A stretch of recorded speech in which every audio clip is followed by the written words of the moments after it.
On a bright spring day in May 1901, the Attorney General in Paris opened an envelope and discovered something that he hadn't seen ever before. In front of him was a messily scribbled letter claiming that a prominent family in the town of Poitiers had a dirty secret, but it didn't include any other details. The Attorney General was very confused, and after a long weekend of work, he was ready to dismiss it entirely, but he eventually thought better of that and arranged for a group of officers to investigate. When the officers arrived, they too were very confused. The house was a little old and disheveled, sure, but beyond that, they couldn't find anything out of the ordinary. As they finished up their search in the last room upstairs, they heard a strange creaking noise above them, coming from the attic, and this immediately caught their attention. They lowered the folding wooden ladder leading to the attic, cautiously climbed up, only to discover that the attic door was actually locked. The strange noises kept going though, and they were only getting louder,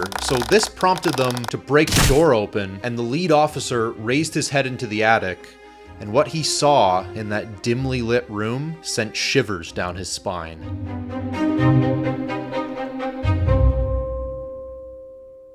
25 years earlier, a young woman named Blanche Monnier lived in a rich neighborhood with her brother Marcel and her parents Charles Emile and Madame Louise Monnier. The family was well liked by all who knew them, and they even earned an award in the community that was given to citizens who displayed the highest level of personal virtues. Charles Emile was the head of the local art school, and Blanche loved him deeply. Ever since she was a teenager though, Blanche never got along with her mother at all. Every day it seemed like the two would find something new to disagree about. Unfortunately, things got even worse when Charles Emile suddenly died. Blanche was heartbroken by this, and the family was also thrown into a very difficult financial situation since Charles Emile had been the sole breadwinner for the family. Blanche nor her mother worked outside the home. With her father gone, Blanche became even more desperate to get away from her mother, and she began to look for a husband. By 1876, she was already 27 years old and still single, which was very unusual for that time, but she was very renowned for her physical beauty, and her friends described her as gentle and good-natured. She was also a very social girl, and she had no shortage of suitors, but every time that a man would enter her life, her disapproving mother would push them away. Now, after this happened several times, Blanche was at her wit's end. She simply had enough of it, and she was determined to find a man to share her life with, regardless of her mother's opinion of that person. She met a lawyer named Jacques, and their relationship began to develop rather quickly. It was different than her other relationships, and quite a bit more serious. Now, Jacques was 12 years older than Blanche, but he was a hardworking and very honest man, and she was very excited to finally have the life that she'd always wanted, free from her mother's control. But like all of the other suitors before Jacques, Madame Monnier didn't approve. She was insistent that her daughter couldn't marry the lawyer and did everything within her means to prevent the marriage. After multiple unsuccessful attempts to change Blanche's mind, Louise began to form a sinister plan, one that would shock the entire world. Blanche and Jacques loved to take walks around the neighborhood together, but in order to do this, Blanche had to leave the house without raising the suspicions of her mother, because remember, her mother hated this guy. So she would lie and say that she was going shopping or visiting old friends from school, just any excuse that she could come up with. And this worked okay for a while, but both of them very quickly grew tired of the secrecy. They just wanted a relationship where they could live a normal life together and free from Madame Monnier's scorn. Now, they were in the midst of planning all this out, and a few weeks went by, and Jacques actually started to become very concerned. He hadn't heard anything from Blanche since their last meeting, and this was really out of the ordinary for Blanche. The last time they saw each other, they were deeply in love.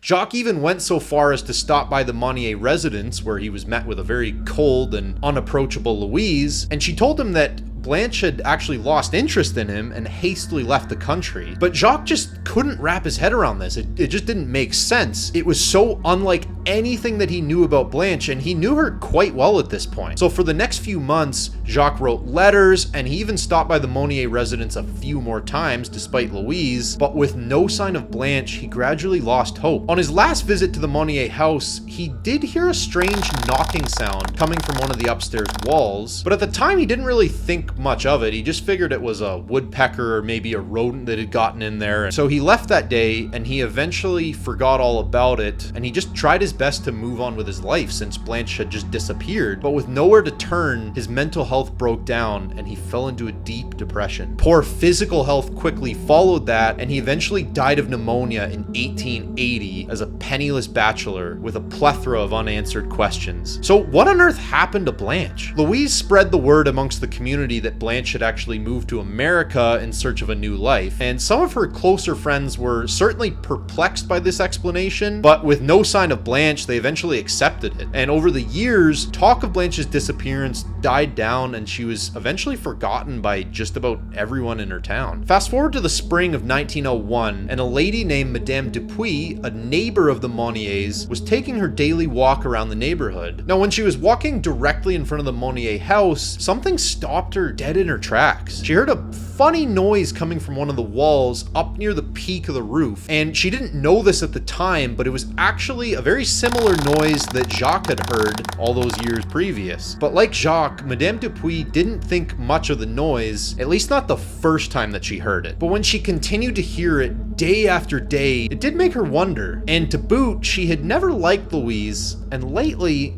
she began to feel uneasy. She couldn't put a finger on the feeling, but she just sensed that something was terribly wrong in the Monnier house. Eventually, her feelings became so strong that she actually wrote a letter to the local police force, imploring them to please investigate the Monnier house. And while she didn't have any details to share, she assured them that something was very wrong in that house, and they needed to check it out immediately. A few weeks later, a group of 3 officers arrived and knocked on the door. They were met by an uncharacteristically friendly Louise. She warmly greeted them, invited them into her home, and even offered them a cup of tea. After finishing their tea and having a look around the house, the officers were confused and, to be honest, a little bit annoyed. They couldn't find anything suspicious in the house, and it was actually a Friday afternoon, so all of them were pretty eager to get home and get started on their weekend. But just when they were getting ready to leave, they heard a noise that seemed to be coming from the attic. It was a distinct knocking sound. Now, Louise assured them that it was just some rats that had gotten in through the eaves trough and they were living in the attic, but the officers weren't convinced. It didn't really sound like rats, but they weren't sure what it was. So the group slowly made their way to the creaky wooden ladder leading to the attic, and when they discovered that the hatch was locked, the lead officer busted through with his shoulder and raised his head inside. And the first thing that all 3 of them noticed was the horrific smell that came out of the attic. It was worse than anything they'd ever smelt before, and the room was pitch black, so the team cautiously ventured inside, and when they opened the shutters, a wave of sunlight entered the room and revealed something unimaginable. There, sitting on a small bed in the corner of that tiny room, was the remains of Blanche, a 55-pound skeleton still clinging to life. The floor was covered in feces and rotting food, which accounted for the unbearable stench. When the initial shock of the discovery had settled down a little bit, the officers interrogated Louise, and to their horror, she revealed the entire story. With no other way to keep Jacques and Blanche apart, Louise had locked her daughter in that room and held her there against her will for the past 25 years. Louise was immediately arrested and died of a heart attack just 15 days later. And poor Blanche, well, she was never able to live a normal life again with the psychological damage that she experienced locked in that horrific tiny room for all those years. She died 12 years after the discovery in a sanatorium at the age of 64.